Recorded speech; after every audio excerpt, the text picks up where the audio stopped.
नमस्कार दोस्तों, मैं हूं आपका होस्ट, आपका दोस्त मिस्टर एक्स।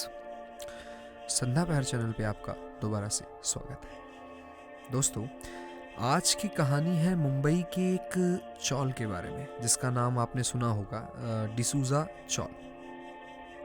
ये कहानी शुरू होती है आज से तकरीबन 35 साल पहले। महाराष्ट्र के एक छोटे से गांव में एक पति पत्नी रहा करते थे, अनिल और वैशाली। ये दोनों गांव में अपनी जिंदगी बहुत हंसी खुशी गुजार रहे थे। होता क्या है ना कि अनिल सोचता है कि गांव में रहने की वजह से वो ज़्यादा पैसे नहीं कमा पा रहा है, और ये बात वो अपनी पत्नी वैशाली से भी कहता है। वैशाली सोचती है कि अभी तो हमारे कोई बच्चे भी नहीं हैं और हमारे ऊपर कोई रिस्पॉन्सिबिलिटी भी नहीं है, और अभी हम चांस ले भी सकते हैं, और मुंबई में पैसा कमाने के और भी कई रास्ते मिल जाएंगे। ये बात वो अनिल को बोलती है। अब दोनों मुंबई पहुंच जाते हैं। अनिल अपने गांव में चल रहे धंधे से एक अच्छे खासे पैसे जोड़ रखे थे और सोचा था कि मुंबई में मैं इसका इस्तेमाल करूंगा। मुंबई में घर ढूंढना सबसे मुश्किल काम होता है, और बहुत टहलने के बाद एक चौल में एक कमरा मिलता है जिसका नाम जिसकी चौल का नाम था डिसूजा चौल। ये चौल में उनको पहली नज़र में, पता नहीं कैसे, पहली नज़र में ही एक कमरा पसंद आ जाता है, और वो तुरंत ही, मतलब आज उन्होंने नक्की किया काम और कल वो शिफ्ट हो गए, ऐसा उन्होंने किया। शिफ्ट होने के अगले दिन से ही अनिल काम की तलाश में निकल जाया करता था। काफ़ी दिनों तक रोज़ काम की तलाश पे जाने पे उसको नाकामयाबी ही मिल रही थी। वक्त बीतता जा रहा था, सेविंग्स भी अब खत्म से ही हो रही थी। 2 महीने बीत गए। अब अनिल बहुत परेशान रहने लगा। कोई ढंग का काम मिल ही नहीं रहा था। किसी काम में पगार सही नहीं है तो किसी काम में जानलेवा मेहनत, और साथ में पैसे कम। उसको एक होटल में काम समझ में आ गया। वो अगले दिन ज्वाइन करने ही वाला था। मतलब आप समझिएगा कि इतने दिन काम की तलाश करने के बाद उस इंसान को एक काम समझ में आया होटल में। वो अगले दिन ही उस काम को ज्वाइन करने वाला था कि रात में उसको हार्ट अटैक पड़ता है और उसकी वहीं पे मौत हो जाती है। अब बची वैशाली। वैशाली का कोई नहीं था मुंबई में। चौल वालों ने मिलकर ही उसके पति का अंतिम संस्कार भी करवाया था। वैशाली वापस गांव नहीं जाना चाहती थी। उसके पति का आखिरी सपना मान लीजिए, या वो चाहता ही यही था कि हम अब मुंबई में आके बस जाएं। तो वैशाली यही मुंबई में ही अपने लिए काम ढूंढने लगती है। उसको भरोसा था कि 10-15 दिन में उसको काम मिल जाएगा, और हाँ, ऐसा हुआ भी। उसको एक बड़े अस्पताल में क्लीनिंग स्टाफ में नौकरी मिल गई। अब इस नौकरी के साथ चक्कर ये था कि वो 5 से 6 किलोमीटर की दूरी पे पड़ती थी चौल से। तो वो जो है क्या करती थी ना कि बस पकड़ के डेली अप डाउन करती थी, और टाइमिंग हुआ करती थी यही तकरीबन सुबह के 8 बजे से शाम के 7 बजे तक। यही उसकी टाइमिंग हुआ करती थी। बस से ही वो डेली अपना अप डाउन किया करती थी। 8 साल गुजर जाते हैं। आज से तकरीबन 27 साल पहले मुंबई में बहुत ज़ोरदार गर्मी पड़ने लगी।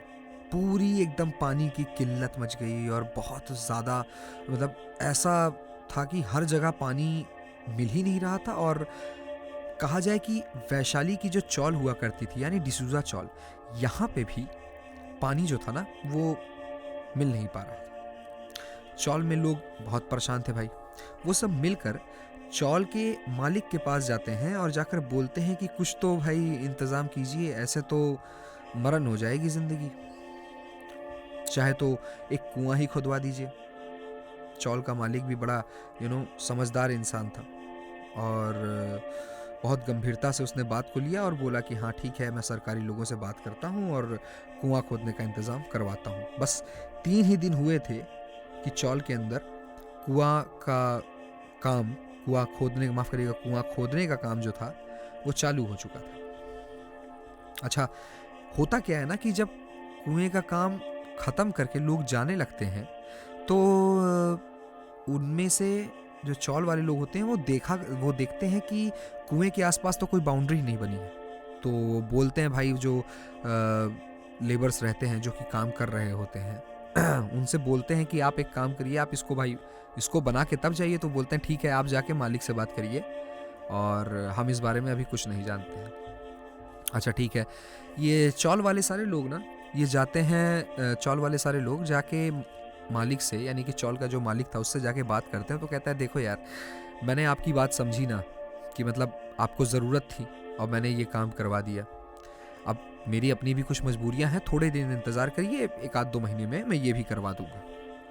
चौल वाले कहे ठीक है, इतना तुम भाई कर ही दिया, ये भी कोई बड़ी बात नहीं है, हो ही जाएगा। तो सभी चौल वाले मिलकर ना ये फैसला करते हैं कि क्योंकि जो कुआं बना था वो मैदान के ना बीचों बीच था, तो सिर्फ दोपहर के टाइम में ही जाके वहाँ से कोई पानी भर सकता था, क्योंकि अगर रात में जाता तो कोई अंधेरा होने की वजह से फिसल कर कुएं में गिर भी सकता था। तो होता क्या है ना कि 10-12 दिन बाद वैशाली, जो कि 7:30 बजे तक घर आ जाया करती थी, वो बारिश होने की वजह से अपने हॉस्पिटल में ही फंसी रह गई। मूसलाधार बारिश हो रही थी, मुंबई की सड़कें भर चुकी थी, सड़कों पे पानी भर चुका था और इस वजह से जो मुंबई की बस वगैरह थी, यानी कि जो ट्रैवल्स वगैरह मुंबई के थे, लोकल ट्रैवल्स वगैरह, वो चल नहीं रहे थे, सड़कों पे भाई पानी भरा हुआ था। तो वैशाली क्या करती है कि वो 8 बजे तक के आसपास बताया जाता है कि वो ऑफिस में ही थी। उसके बाद वो पैदल ही निकल जाती है और पैदल निकल के वो अपने चौल की तरफ बढ़ने लगती है। लगभग 1.5 घंटे के आसपास, लगभग 10 बजे के आसपास वो अपने चौल पहुंचती है। चौल पहुंच के ना, क्योंकि वो इतना दूर तक चल के आई थी, शायद इस वजह से उसको प्यास लगी थी। और भाई जब वो जाके अपना मटका देखती है तो वो देखती है कि मटके में तो पानी ही खत्म है। वो सुबह जो है पानी भरना ही भूल चुकी थी। अब रात के 10-10:30 बज रहे थे। भाई पानी की ज़रूरत तो थी ही, प्यास भी लगी थी और वैशाली को अब भूख भी लगी थी। इतनी मूसलाधार बारिश हो रही थी कि मुंबई का सारा मार्केट भी बंद था, मतलब कोई खाने पीने की दुकानें भी नहीं खुली थी। अब वैशाली ने सोचा कि खाना तो भाई बनाना ही पड़ेगा हमको। तो वैशाली अपना मटका उठा के कुएं की तरफ जाने लगी। जैसे वो कुएं में बाल्टी डालती ही है, उसको ऐसा समझ में आता है कि बिल्लियों के लड़ने की आवाज़ आ रही है। अब ये बिल्लियों की जो कहानी है, ये दरअसल मनगढ़ंत है कि सच्चाई है, ये कोई नहीं कह सकता, क्योंकि इसके बाद का जो इंसिडेंट था, वो इसके बाद जो घटना घटी, उससे ये घटना पे सवाल उठता है। देखिए, ऐसा बताया जाता है कि उसको बिल्लियों की आवाज़ आई, बिल्लियों के लड़ने की। तो जब वो पीछे मुड़ के देखती है तो उसको कोई नहीं दिखता। अब इसके बाद क्या होता है कि बिल्लियों के उसको एहसास होता है कि जब वो पानी की रस्सी ना खींचने लगती है तो उसको एहसास होता है कि जो बिल्लियां हैं ना, उनमें से कोई एक उसके ऊपर नाखून मारने की कोशिश करी, उसके ऊपर कूदी। तो वो बचने की कोशिश में फिसल कर कुएं में गिर जाती है। वैशाली कुएं में गिर गई। ऐसा लोग बताते थे कि वैशाली अच्छी खासी तैराक रही थी। इसके बावजूद अब भाई कुएं में कोई आदमी गिर गया तो वो तैर के भी क्या कर लेगा, मतलब कहां तैर के जाएगा ऊपर, तो उसको तो ऊपर आना है ना। बारिश बहुत जोर से हो रही थी, शायद वैशाली ने बचने की बहुत कोशिश की हो, पर अगले दिन सुबह लगभग 6 बजे के आसपास एक कोई लेडी हैं जो कि चौल में रहती हैं, वो जाके देखती हैं कुएं में। जब वो अपनी बाल्टी फेंकती है ना तो कुएं से आवाज़ आती है, ऐसी जैसे उनकी जो बाल्टी वो किसी चीज़ पे टकराई हो। तो वो देखती हैं कि कुएं में ना वैशाली की लाश पड़ी है। ये देख के वो चिल्ला उठती है, मतलब चिल्लाना शुरू कर देती है। मोहल्ले के सारे लोग इकट्ठा हो जाते हैं।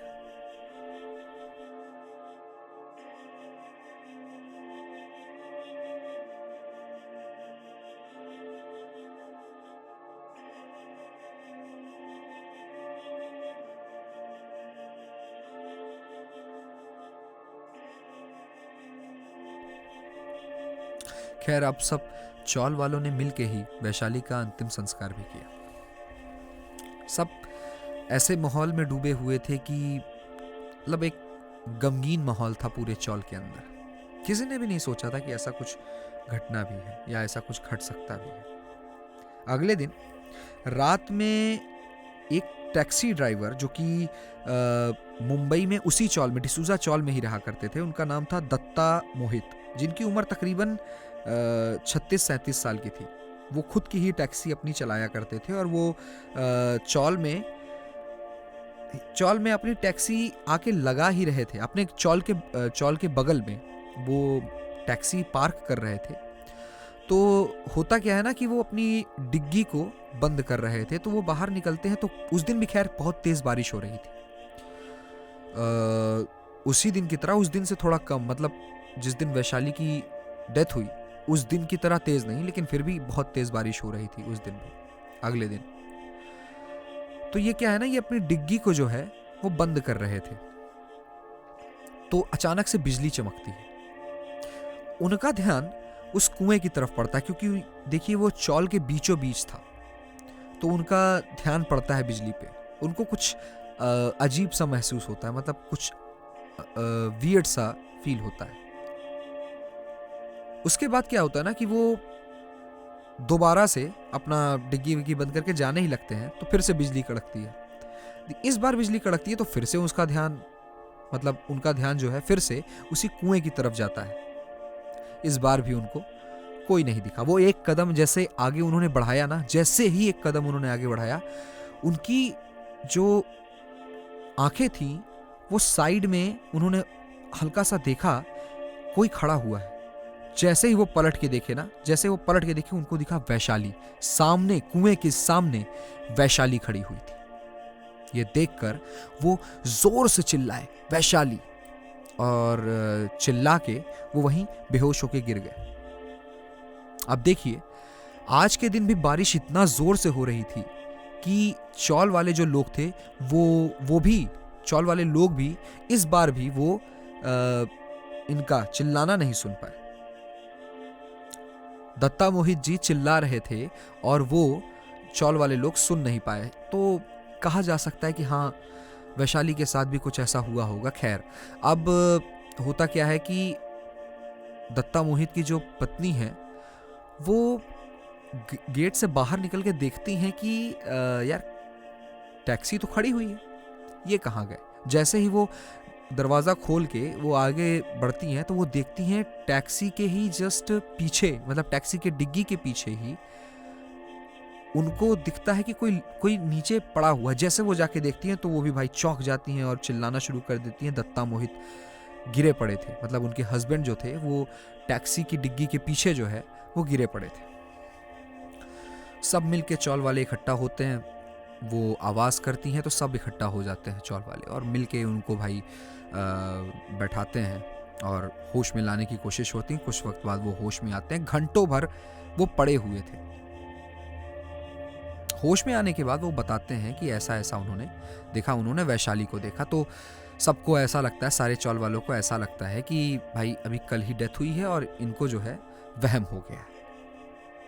तो उनको भाई समझा बुझा के सोने के लिए भेज देते हैं। तो खैर वो भी समझ जाते हैं और समझ के वो सोने के लिए चले जाते हैं। अगले दिन क्या होता है, सेम वक्त यानी कि रात का वक्त, वही तकरीबन 9-10 के आसपास, एक नहीं 11-12 चौल के लोगों को वैशाली उसी कुएं के पास दिखाई देती है। अब चौल में अफरा तफरी मच चुकी थी। किसी को समझ में नहीं आ रहा था वो करे क्या।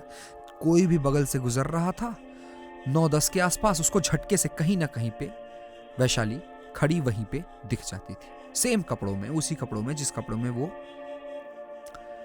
गिरी थी कुएं में, और सुबह पाया गया था उनको जिस कपड़े में, वही कपड़े में सेम वो वहां पे खड़ी दिखती थी। खैर आज की डेट में वो कुआं जो है वो मंत्रों से बांध कर और बंद कर दिया गया, ढक दिया गया है कुआं, ऐसा पता चला है, ऐसा बातें होती। तो दोस्तों देखो, ऐसा है कि ये थी डिसूजा चौल की काफी कंफ्यूज कर देने वाली कहानी। खैर ये तो आज भी सच्चाई है कि उस डिसूजा चौल में आज भी लोग कुछ अलग तलग की चीज़ें महसूस करते हैं। कुछ पैरानॉर्मल चीज़ें भी बहुत लोगों ने महसूस करी हैं और कंप्लेन की है, और इसके ऊपर काफ़ी ना आर्टिकल्स और काफ़ी सारी चीज़ें भी, ब्लॉग्स वगैरह भी लिखे गए हैं। कई यूट्यूब वीडियोस भी इसके ऊपर बने हुए हैं। अब ये ऐसी परिस्थिति पैदा हुई है जिसमें किसी का कोई कसूर ही नहीं। ये घटनाएं घट जाती हैं।